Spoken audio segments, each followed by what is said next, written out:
பெண் தெய்வங்களுடைய உருவங்கள் எல்லா நாடுகளிலும் இருக்கிறது. எனக்கு அருமையானவர்களே, சிம்பிளாக நான் உங்களுக்கு சொல்கிறேன், புரியும்படியாக சொல்கிறேன். பாரத் மாதாக்கு ஜே அப்படின்னு சொல்கிறான். இந்தியாவுக்கு என்ன பண்ண பாரத் மாதா அப்படின்னு சொல்கிறான்.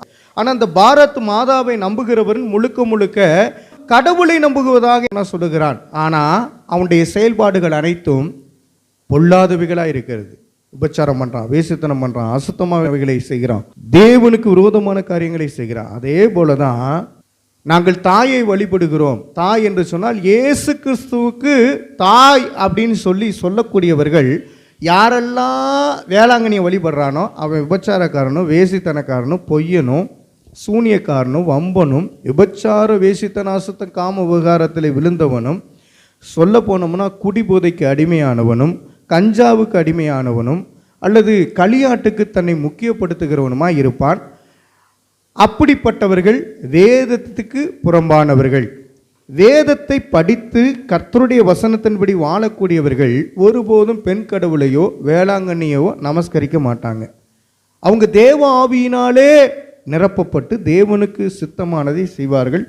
அப்படிப்பட்டவர்களுக்கு இந்த பிரசங்கம், ஒருவேளை ரட்சிக்கப்படாதவர்கள் இருப்பீர்கள் என்றால், தேவனுடைய வசனத்தை கேட்க மனதில்லாமல் இருப்பீர்கள் என்றால், இப்பொழுதே நீங்கள் என்ன பண்ணணும், உங்களுடைய ஆவி ஆத்மா சரீரத்தில் உணர்ந்து மனம் திரும்ப வேண்டியது அவசியமாக இருக்கிறது. அல்லேலூயா.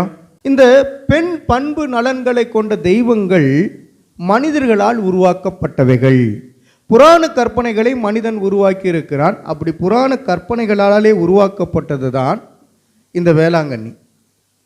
அருமையானவர்களே, வேளாங்கண்ணி கடவுள் எப்போ ஃபேமஸ் ஆச்சு அப்படின்னா, செத்துப்போன ஜெயலலிதாவும் செத்துப்போன ஜெமினி கணேசன், செத்துப்போன ஜெமினி கணேசனும் செத்துப்போன ஜெயலலிதாவும் நடித்த படம் அந்த நாளில் ஹிட் ஆச்சு. நாம் இப்போ வாழக்கூடிய நாட்களிலிருந்து 300 வருடங்களுக்கு முன்பாக இந்த புராண கதையானது உருவாக்கப்பட்டு என்ன பண்ண செயல்படுத்தப்பட்டது. எந்த புராண கதை? வேளாங்கண்ணி மாதா என்கிற புராண கதை.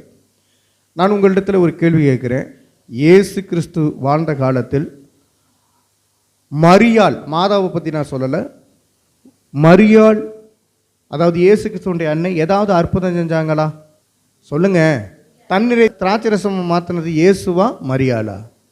இயேசு கிறிஸ்து தன்னுடைய தாயாகிய மரியாள் 2 பேரும் ஒரே வீட்டில் தான் இருக்காங்க. அப்போ இயேசு என்னென்ன செய்கிறாருன்னு தெரியுமா தெரியாதா? எல்லாமே தெரியும். தெரிந்த போதிலும் எல்லாமே அவரிடத்தில் கேளுங்க. அவர் என்ன சொல்லுகிறாரோ அதன்படி செய்யுங்கள். அவர் சொல்கிறத செய்கிறதுக்கு ஆள் இருக்கா? மரியாள் என்ன சொன்னாங்க? அவர் சொல்வது எதுவோ அதை செய்யுங்கள், அவர் சொல்லுவதை செய்யுங்கள். இன்னொன்று சொன்னாங்க, நான் ஆண்டவருக்கு அடிமை என்று தூதன்கிட்ட சொல்கிறாங்க.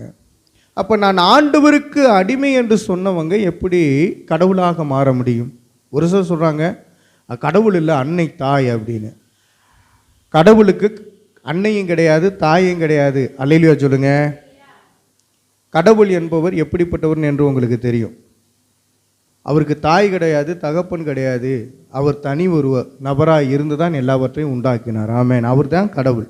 அவங்களுக்கு தாய் தகப்பன் இருக்கிற மாதிரி உருவாக்க முடியாது. இந்துக்கள் அந்த புராண கதைகளை நீங்கள் பார்க்கும் பொழுது தாய் தகப்பனை வைத்தே உருவாக்கி இருப்பார்கள். அவைகள் புராண கதைகள். யார் கடவுள்னே தெரியாது. கடவுள் என்பவர் ஒருவர் தான். இப்போ நம்ம வேத வசனத்துக்குள்ளாக நம்ம போகிறோம். அருமையானவர்களே, நீங்கள் நிறையா பாட்டு மாதா பாட்டை நீங்கள் கேட்டுக்கிட்டே இருக்கிறீங்க.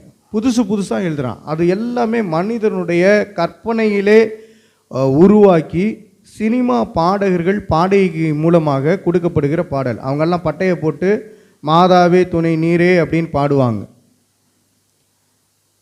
மாதா துணை என்று சொன்னால் அப்போ கர்த்தர் யார்?